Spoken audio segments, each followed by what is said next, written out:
My earlier video talked about how I was hoping you would find a pattern for multiplying powers of 10, and I asked you to write in the comments on that video.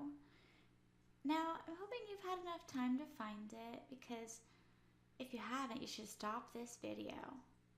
Don't let me give it away. I'm going to tell you the pattern. You want to find it yourself. I know you do. It's so much cooler. You're going to remember it better. You're going to understand it better. And you're going to be so proud of yourself. Okay, here it comes. Here's the pattern. When you multiply by a power of 10, you look at how many numbers are behind the decimal point, and you take your original number and you move the decimal point that far. So in this case, it's one number. In this case, there are two numbers behind the decimal point. So you take your original number and you move your decimal point twice. In this case, you have a lot more numbers behind the decimal. You have 5. So you take your original number, this 5, and you move the decimal 5 times. Is that 5? 1, 2, 3, 4, 5. It is. So if you look here, you can see it goes like 1, 2, 3, 4, 5 times, and that's where the decimal is. And that is the trick. Now let me show you with the 98 problems. So if you see one number behind the decimal, you take your original number and you move the decimal point 1 time. So you end up with 9.8. You see two numbers behind the decimal.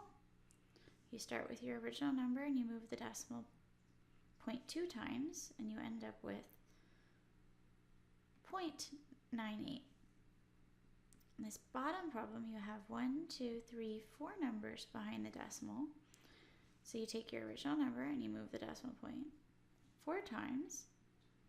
1, 2, 3, 4, and you end up with 98 10,000s, 0.0098.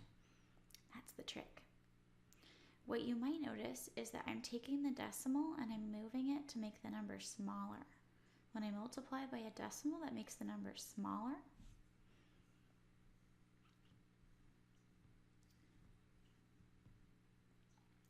If I go back to my original examples,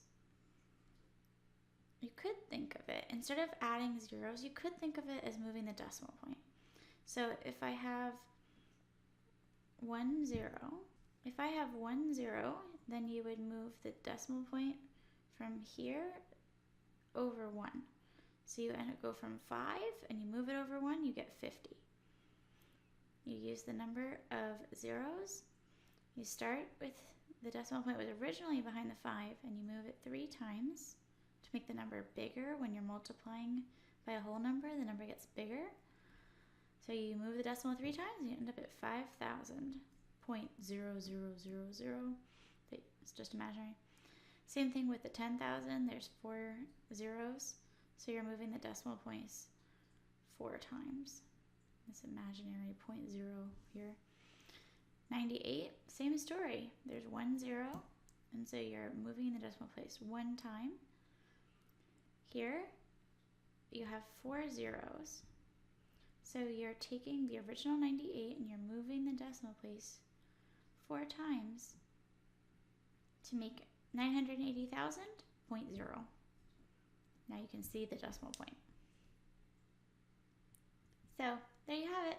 You move your decimal point a certain number of times to make the number bigger if you're multiplying by a whole number, or smaller if you're multiplying by a decimal. Cheers.